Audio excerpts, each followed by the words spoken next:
ഞാൻ ഇന്നത്തെ വീഡിയോ തുടങ്ങും മുമ്പ് ഒരു കാര്യം ചോദിക്കട്ടെ. നിങ്ങൾക്ക് മരിച്ചു കിടക്കുന്ന ഒരാളോട് സംസാരിക്കാനായിട്ട് സാധിക്കുമോ? അല്ലെങ്കിൽ പോട്ടെ, മരിച്ചവരെ നമ്മുടെ ചുറ്റുമുള്ള ജീവജാലങ്ങളോട്, നമ്മളുടെ പക്ഷികളോടോ മൃഗങ്ങളോടോ തേനീച്ചകളോടോ പൂക്കളോടോ ഒക്കെ നമുക്ക് സംസാരിക്കാൻ സാധിക്കുമോ? നമുക്ക് സാധിക്കത്തില്ല അല്ലേ? അതെന്തുകൊണ്ടാണ്? കാരണം അവരാരും നമ്മുടെ വർഗത്തിൽപ്പെട്ടവരല്ല. അതുകൊണ്ട് തന്നെ നമുക്ക് അവരോട് സംസാരിക്കാനായിട്ട് സാധിക്കില്ല. മരിച്ചു കിടക്കുന്ന ഒരാളോട് നമുക്ക് സംസാരിക്കാൻ സാധിക്കില്ല, കാരണം അവരിൽ ജീവനില്ല അല്ലേ? ഇതേപോലത്തെ ഒരു അവസ്ഥയാണ് സ്പിരിച്വൽ ലൈഫിൽ നമുക്കും ഉള്ളത്.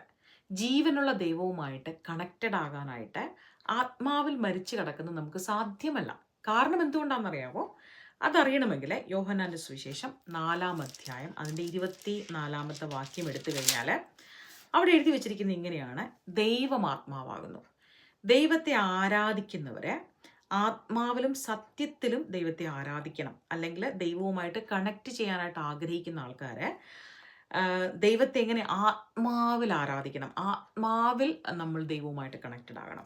അതിൻ്റെ ഇംഗ്ലീഷ് വേർഷൻ എടുത്തു കഴിഞ്ഞാൽ കുറച്ചും കൂടെ നമുക്ക് അണ്ടർസ്റ്റാൻഡ് ചെയ്യാൻ പറ്റും. God is spirit and those who worship him must worship in spirit and truth. ആ must worship in spirit and truth എന്നുള്ള ഭാഗം വളരെ ഇമ്പോർട്ടൻ്റ് ആണ്. നമുക്ക് ദൈവവുമായിട്ട് കണക്റ്റഡ് ആകാനായിട്ട് 100 വഴികളൊന്നും ദൈവം തന്നിട്ടില്ല.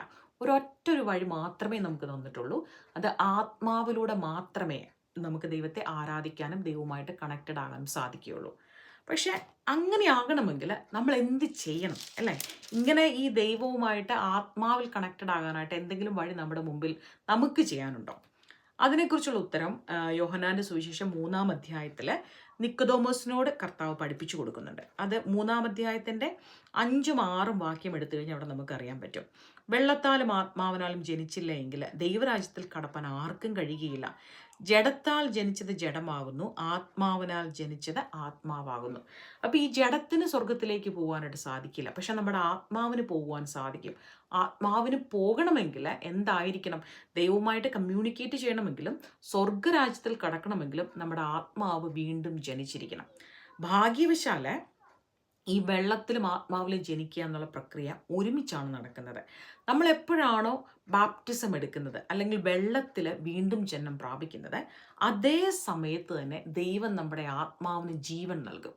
അങ്ങനെയാണ് ക്രിസ്തുവിലൂടെ നമുക്ക് ദൈവത്തിൻ്റെ മകനും മകളുമാകാൻ സാധിക്കുന്നത്.